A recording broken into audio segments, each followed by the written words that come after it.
문제를 남겨주시면. 답은 저희가 찾겠습니다. 요즘 농업법인 설립에 대한 문의가 많은 이유가 이제 법이 개정이 되면서 네. 설립 절차 바뀐다고 하지만 이제 까다로워지는 거죠. 그래서 이제 농업법인 설립 문의가 많은데 개편되는 내용을 보면 네. 설립 인가를 사전에 받아야 되잖아요. 네네네. 이제 그런 내용이 이제 어떻게 진행되는지 또 관련 서류는 어떤 게 필요한지 앞으로도 지속적으로 남길 테니까 관심을 가져주시고요. 질의를 했죠.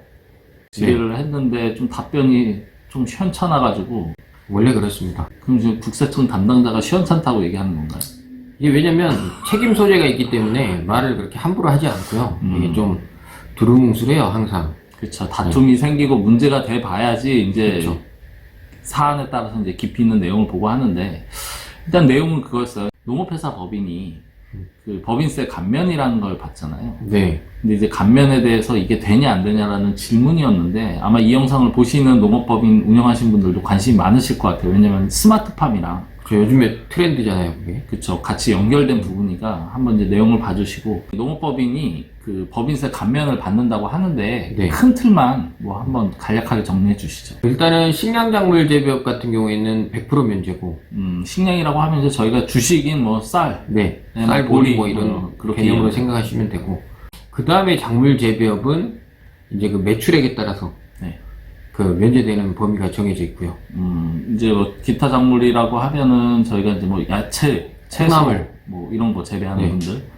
근데 이제 한도가 정해져 있다라는 게 뭐 작물마다 한도가 다른 건 아니죠.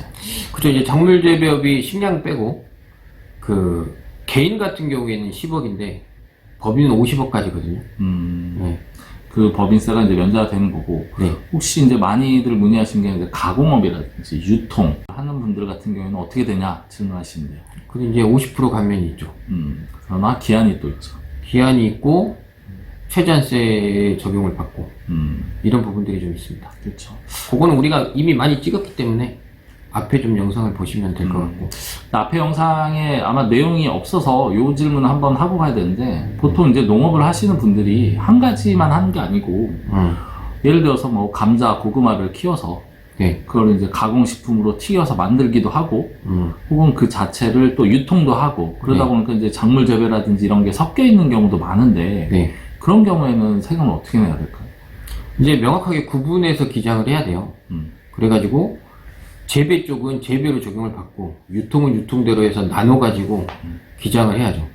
그러다 보니까 이제 저희도 권해드리는 게 이제 한 사업자 내에서 그거를 이제 구분 기장을 하시든지 아니면 규모가 커지면 분리를 하시는 게 오히려 좀 심플하고 네. 세금 감면도 좀 좋다 이런 말씀을 드리고 지금 말씀드린 건 이제 법인세라는 거잖아요. 결국은 그렇죠. 이제 1년이라는 그 사업 기간을 통해서 발생된 법인의 소득에 대해서 세금을 내는 건데 이제 부가세라는 부분이 네. 이제 면세나 과세나 이렇게 해가지고 좀 복잡해지는데 사실은 대부분 농업을 하시는 분들은 부가세가 안 붙는 면세 사업자로 이해하시는데 이제 가공이나 유통을 이렇게 하다 보면은 과세로 이렇게 전환이 되기도 해요. 맞습니다. 그러면서 조금 오해들이 있으신데 그런 부분들은 좀 궁금하시면 문을 남겨주시고요. 본론 내용으로 들어가야 되는데 이때까지 소문이었어요. 너무 긴데. 많은 정보를 주고 싶으니까 이런저런 이런저런 이거 이야기를 꺼내시려고 이렇게 하시나 했는데 일단은 이제 나오는군요. 네, 이제 본론으로 들어가서 일단 오늘의 이제 질의 내용 이제 네. 스마트팜과 연결된 법인세 감면이 되느냐 네, 했는데 한번 내용 일단 질의 내용부터 좀 확인해 주시죠. 질의 내용은 심플해요. 온도에 맞춰서 물을 뿌려주고 뭐 이런 시설을 하는 거예요. 스마트하게. 근데 이게 농민들이 하기에는 또 쉽지 않잖아요. 또 기술적인 부분도 있고 이런 게 있어서 그렇죠. 스마트팜 같은 경우에 이제 이런 걸 외주로 해주는 업체들이 지금 나타나기 시작했죠. 그래가지고 내가 이 작물 재배를 하는데 이런 그 관리나 이런 운영에 대해서 외주를 맡긴다. 그러면 나는 작물 재배업이냐 아니냐 이거에 대한 근본적인 질문을 한 거예요.